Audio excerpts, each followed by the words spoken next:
baba wethu othandekayo sesimile uNkulunkulu wethu onamandla sinabantwana bakho uNkulunkulu wethu onamandla phambi komfo bakho siyahlala etafuleni lakho nasekuseni nje Thixo wethu onamandla ufuna ukulalela ukukhuluma kwakho yakuhlukile Thixo wethu onamandla khuluma nathi moya ngcwele khuluma nathi simakade sezulu khuluma nathi wena mangeni kaJuda baba wethu onamandla izwi lakho izwi lakho Because of my God, you are the son of man. UNkulunkulu wethu othandekayo namhlanje baba namandla uNkulunkulu wethu namandla awuphela kuye uNkulunkulu wethu namandla ngiyakufisa loba sibekele kona kulo namhlanje baba wethu namandla ngimelana nemimoya yonke siyabonga kule ndawo ngegama likaJesu waseNazaretha noma ngivele ukhathini ngiyayihasha ngegama likaJesu waseNazaretha nabo konke okuhlelwe ngaphansi kwamanzi okuhlelwe kwezomhlaba siyakuphiliza ngiyahlakaza ngegama likaJesu waseNazaretha baba siyiphindele zikamoya ukwasukuzwa ukukhuluma kwakho yana Nkosi singadeli imfundiso zethu lapho size baba kwenwele ukuba senze izwi lakho lapho sesilizwile in the mighty name of Jesus. Amen. Hallelujah. Amen. Hallelujah. Amen. Nasemini ngithathele ithuba bingelela ubaba umfundisi bingelela umama elithi igama lenkosi yethu Kristu Jesu. Amen. Amen. Ngibingelela abo baba bonke bingelela omama nabantu abasha no Sunday school ome ngaphambi kwenu umfundo waKamazibuko ekubaluleke kakhulu ukuthi ngisindisiwe futhi ngingumntwana kaNkulunkulu. Ngihamba nje ethwathwa angesabi lutho ngihamba nje ethwathwa ngethembe igama likaJesu lona lodwa. Hallelujah.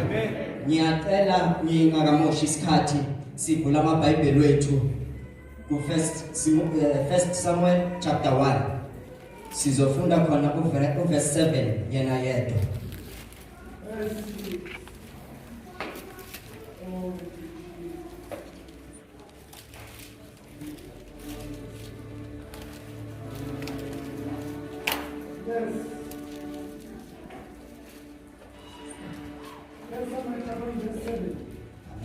This went on year after year. Whenever Hannah went up to the house of the Lord, her rival provoked her till she wept and would not eat. Wathi ukuba uElkana enze njalo iminyaka ngeminyaka. Lapho enyukela endlini kaJehova. Wamkhokoloza kanjalo. Ngalokho wakhala akadlanga lutho. Hallelujah. Ekseni sizokhuluma phezu kwesihloko esithi ukuphikelela ekumkhonzeni uNkulunkulu. Hallelujah. La sifunda khona lithi iBhayibheli kwakukhona indoda Elkana. Lithi iBhayibheli wayenabafazi ababili. Omunye wabo kwakuPhenina, omunye wabo kuHana.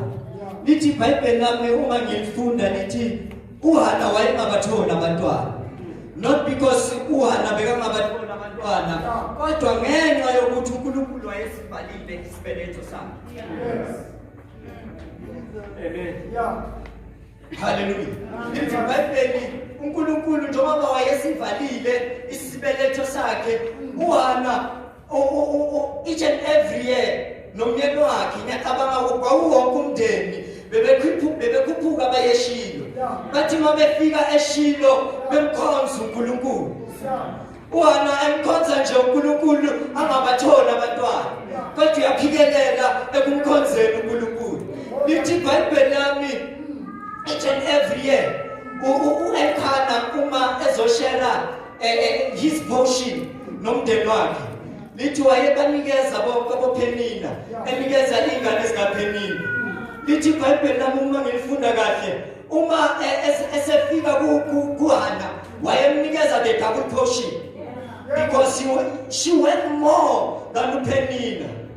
Kodwa lithi iBhayibheli lami noma sekwenzekile lokho uma behleze etafuleni badla uPenina kept on provoking her waqhubeka emhlokoloza ngiyacabanga naYohana wasecabanga ugive up lithi iBhayibheli each and every year uPenina wayezala umntwana ngiyacabanga ukuthi babakakhi abantwana bakaPenina uHana ngeke naye umntwana loyedwa kepha lithi iBhayibheli lami uPenina uHana kept on going to eShilo. She never give up. Hallelujah. Ngizothi mina emandleni asethwathwa asiqhubekeni simkhonze uNkulunkulu. Asiyindawo sizomkhonza uNkulunkulu. Sizohlala kuNkulunkulu.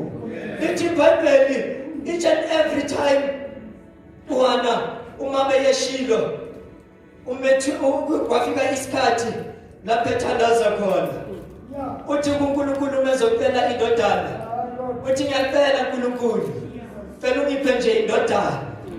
Uthi nasi isinqumo engisenzayo. Uma songibusisile ngayo, ngizoyibisela kuwe. Hallelujah. Lithi iBhayibheli lami uma umpristi uEli umembona uma uHana kasaphumi izwi ngomlomo wakhe. Kunyakaza indebe zomlomo ekhaya. Lithi iBhayibheli lami umpristi wathi kuye udakile. Lithi thino ukuthi no angidakwanga ngoba ngiphuzo namandla kodwa ngidakiwe ngoba kunothaba engilikhulekelayo. Lithi iBhayibheli uma umpristi yakuye umembuza ukuthi yingani you are so weeping yingani udakwe kangaka uthi uPenina anini uHana uthi amdakiwe uthi kepha I'm a woman in sorrow uthi I am a woman in sorrow.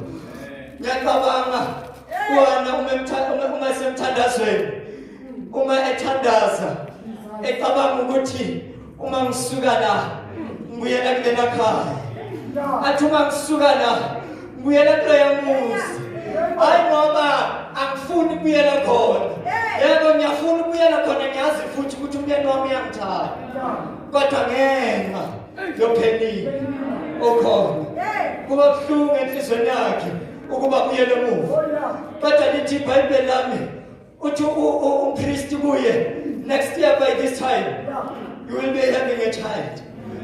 Lithi iBhayibheli uma sekemtholile umntwana asisezwa lutho ngabantwana bakaPenina asisezwa lutho ngoPenina ngoba noma baprovoke kangakanani noma bahlukumeza kangakanani kodwa sizofika isikhathi lapho uzothi uma ngibheke emuva uthi uma ngibheke emuva ngisabona uPenina uthi uma ngibheke emuva ngisayibona inkinga engakuhlangabezana nazo. Hallelujah. Hallelujah.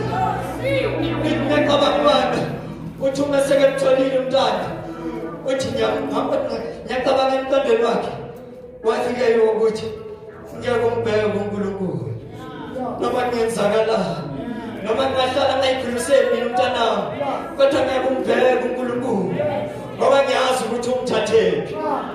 Hallelujah. Yazi ukuthi lo uNkulunkulu engihamba naye isukaphi naye.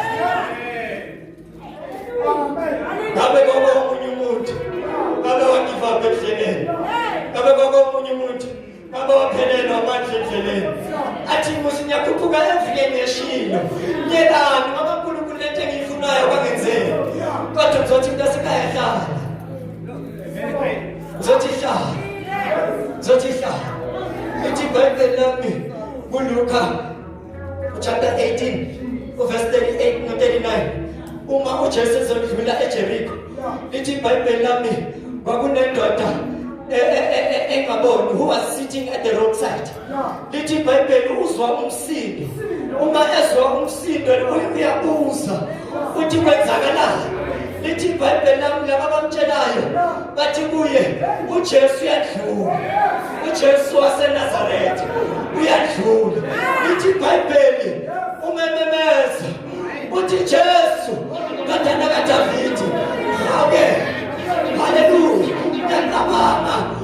ukuthi nabantu abahamba nabantu bekanjengoba bekebuza wayengazi ukuthi uJesu uzomhawukela mani. Kepha lithi iBhayibheli lami uthi Jesu ndodana kaDavide ngihawukele. Ngiyacabanga labo bebamtshela ukuthi uJesu londlulayo yibo futhi kanye ebamthulisayo. Hallelujah. Bathenda tuyalazi. Yenda tuyalazi. Ngithi iBhayibheli lami lantatha yaqhubeka. Nathi Jesu ndodana kaDavide ngihawukele. uJesu uthi mletheni la. Umethi mletheni la. Yabuza uthi ngikwenzelani? Uthi ngicela ukuba ngibone. Uthi uJesu ukukhala kwakho ukusindisile. Hallelujah. Uthi ukukhala kwakho ukusindisile. Wabona amehlo avuleka ngokuphazima kweso. Amehlo avuleka. Hallelujah. Izothi mina abadlala sethwatha asimkhonzeni uNkulunkulu. Asiphikeleleni ukumkhonzeni uNkulunkulu. Bese siyabheka noma siyashayeka left and right and center. Kodwa simpekeni ngoba angeke sabe noNkulunkulu ibangelide kangaka. Bese azoshiya endleleni. uNkulunkulu ongadelana. uNkulunkulu ongashiyana. Nkosi yomusimbosisi. uNkulunkulu ongashiyana. Sibingelele badlali. Cela siphuthuma sifunde lapha kuLuke chapter 13 verse 24.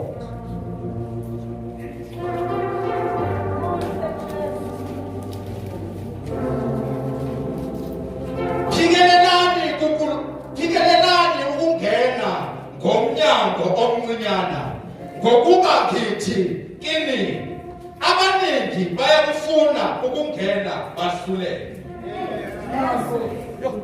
Uthe ukufunda isihloko sethu sithi phikelelani ukhonza. Sizothi thina namhlanje phikelelani ukhonza uNkulunkulu. Amen. Uphikelela ukhonza uNkulunkulu kusho ukuthi endleleni sithe incwadi kaLuka ngibona abazalwane basaqalaza incwadi kaLuka chapter 13 verse 24. Ukuphikelela uNkulunkulu kusho ukuthi uhambile noNkulunkulu. Wahamba endleleni. Wamkhonza uNkulunkulu ngendlela yakho yonke. Noma ngentando kaNkulunkulu. Kodwa bese kufika izimo, bese kufika izinto, bese siyabamba endleleni. Kodwa khona into ethi phikelela uNkulunkulu. Sakhe lephamisa la. Was into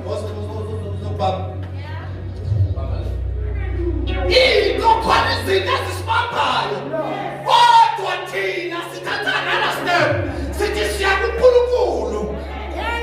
Kodwa futhi siyaphikelela kuNkulunkulu. Kodwa sithi baphila ukuthi ngiyahamba. Ukuthi ngiyahamba ngiyomkhonza.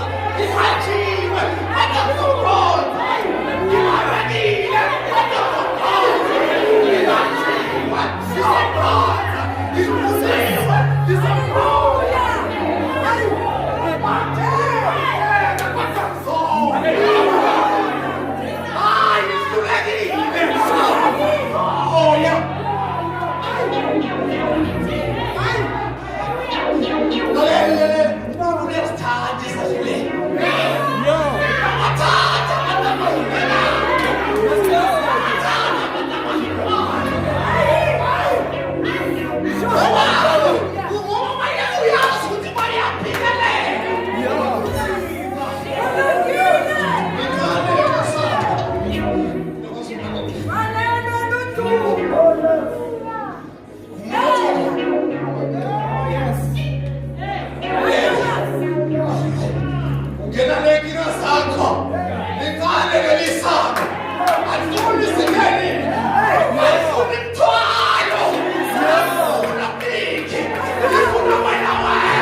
kaZakhariya, kaBenaya, kaJehiyeli, kaMathanija, umLevi emadodaneni ka-Asafa phakathi kwebandla. Wathi, yizwani nina nonke bakwaJuda nabakhileyo eJerusalema, nawe Nkosi Jehoshafati, usho kanje kini uJehova, uthi ningesabi, ningapheli amandla ngenxa yalesi sikhulu esikhulu, ngokuba impi yayishiya yenu ngekaNkulunkulu. Hallelujah. Thank you, Jesus. Now, ngalesi sikhathi inkosi was a young boy, Jehoshaphat. Izizwe zavukelana noJehoshaphat because bengafani nalamanye amakhosi bewephethe previously. Lamanye amakhosi bewephethe previously bewekhonza isithixo.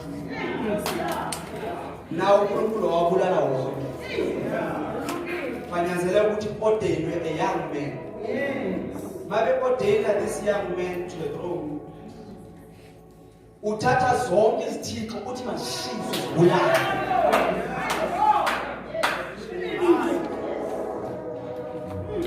Uma esho so laba bamsakamndile the Amorites bathi mfana mnilo ofika bulala izithixo nathi sisikhonzayo. Manje bathunyelwa umlayezo ukuthi lamazwe avukelana naye, they are coming to attack him. Wabiza a fast of the whole nation. Whether this is fast is so, ubiza namaprofeti. Uthi tell me what the Lord is saying. Uthi ndivile kuthiwa khona abantu abanivukelayo. Kodwa what is the Lord saying? Umprofeti uyafika. Uthi Jehoshaphat ungothuli. Ngoba lempi akuse yakho. EkaJehova. Look at what is happening mawukuza uNkulunkulu ngesimo sibekile. Uyaphendula. Uthi Jehoshaphat. It's fine ngovukelane nawe ngasibona isimo engibhekene naso. Ihaqiwe ngapha nangapha. The Amorites, the Hittites, all this side. Bavukelana nami. I don't care about that. What is the Lord saying? What is the Lord saying?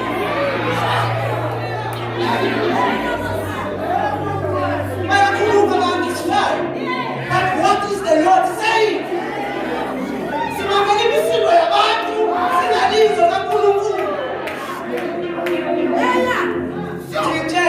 Abantu abavukelana nawe bavukelana nawe. Bavukelana noNkulunkulu lokuwe.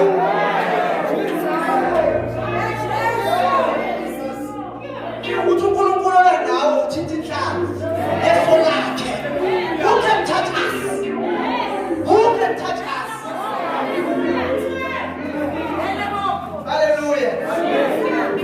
Uthi uJehoshaphat ngabheka phezulu. Ngezwi izwi likaNkulunkulu lisithungothuki.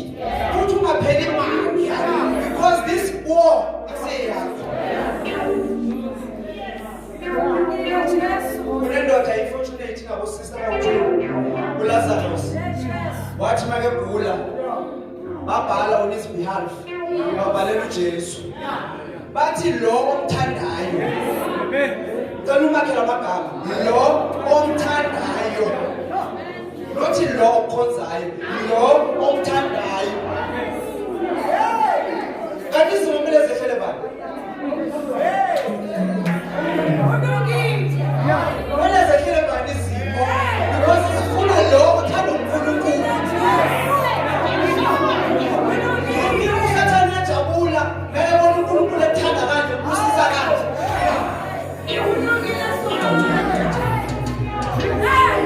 Manje wenza sure ukuthi must attack you left, right and center in order ushiye lento because uzothi uzoqala uNkulunkulu. That's the first question. Khonza yena. Manje babebhalela uJesu bathi lo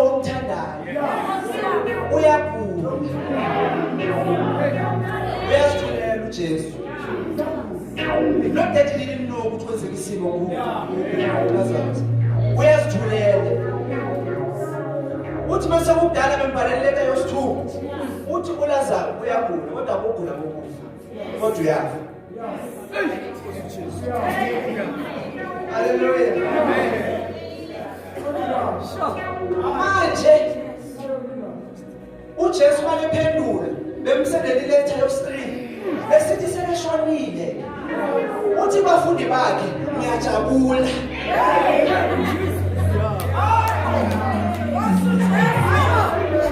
Shuthi mawuhlupheka uNkulunkulu uyajabula. Because it's going to be very unfair. Ukuthi thina kufanele sibenefit uNkulunkulu yena angabenefit uthi.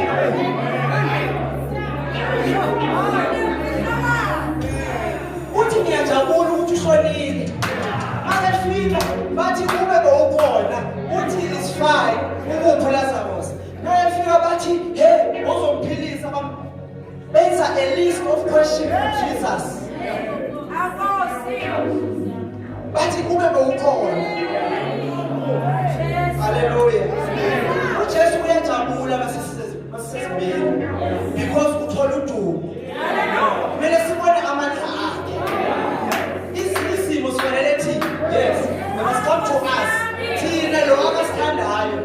Usizophola. Uthi ujabuliswa yini ukuthi lo oqala umsebenzi uzokufeza. Then why are you moved or shaken? Because lo oqalile uye uzokufeza. Yes. Amen.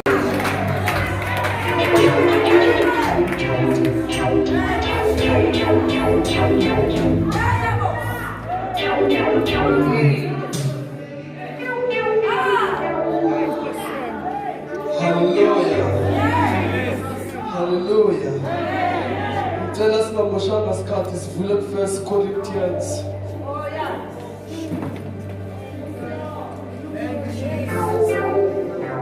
Chapter 2, verse 2.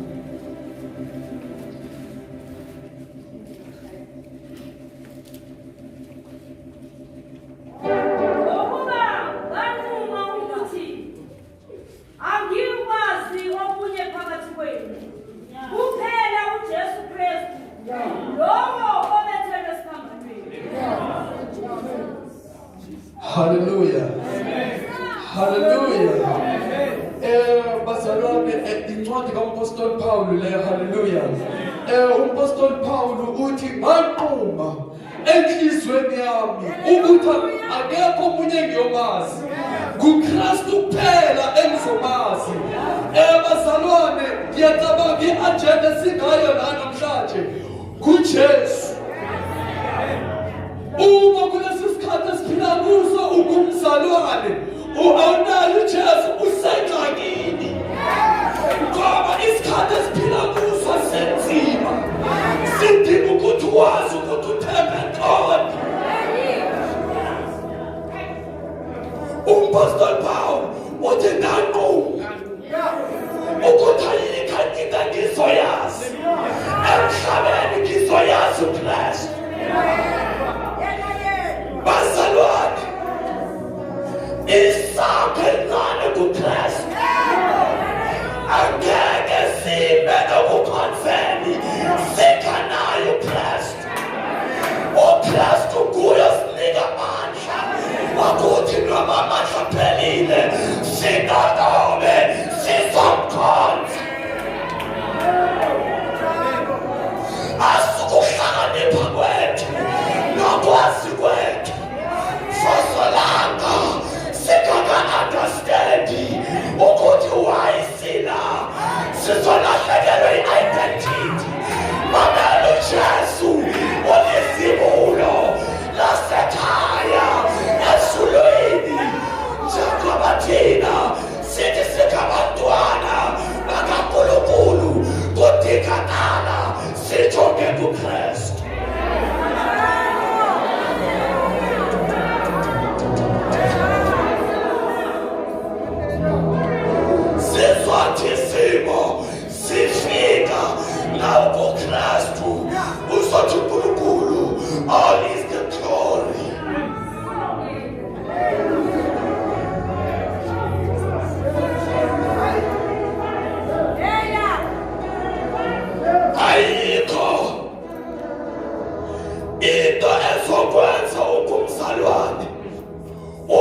utshentshe kuKristu atshintshe umzalwane sangena nathi sinezinto zethu ezimulile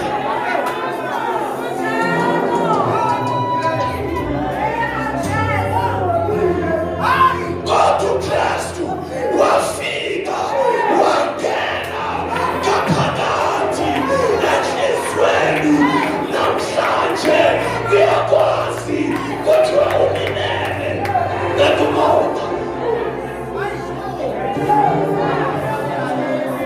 akusekuwe kodwa kuKristu inside you imagnethi eyekhaya ezulwini kuKristu uJesu avela ngefu udinga ubona uJeswana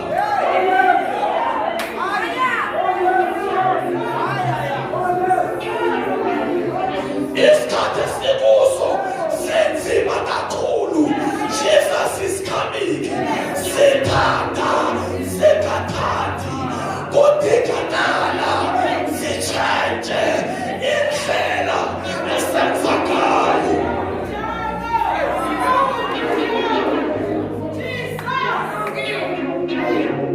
Uyabona lesikhathi esikuso sidinga ukuthi mazi kangcono uKristu. Kubi sidinga ukuthi umazi kangcono nangabe izinto zikufikela nangabe wazana naye uyakwazi ukuma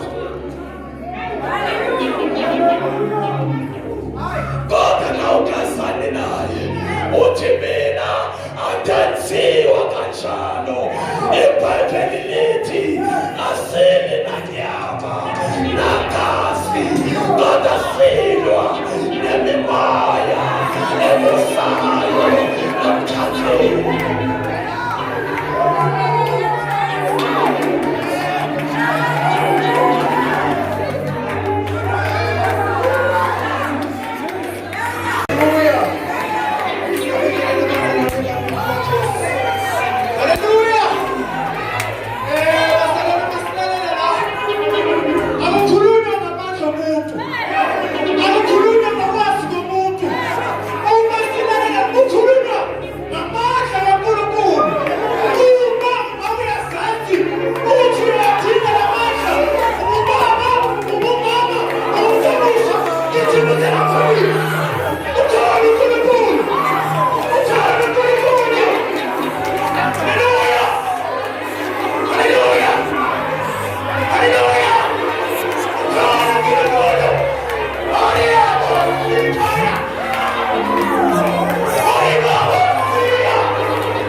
uNkulunkulu uzosithintela abantu bakhe.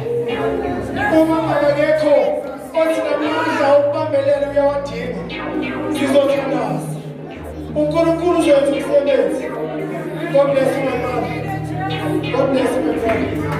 God bless you. God bless you. God bless you. Hallelujah. Hallelujah.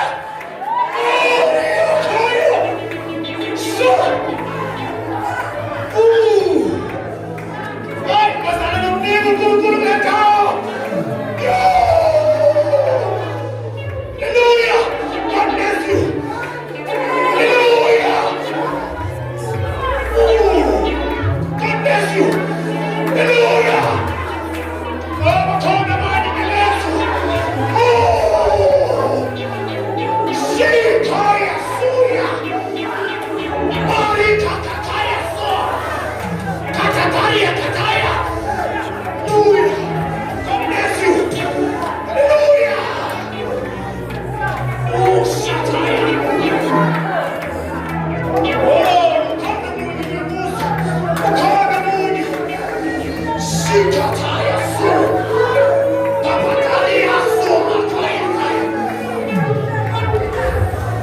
you, Jesus. Hallelujah.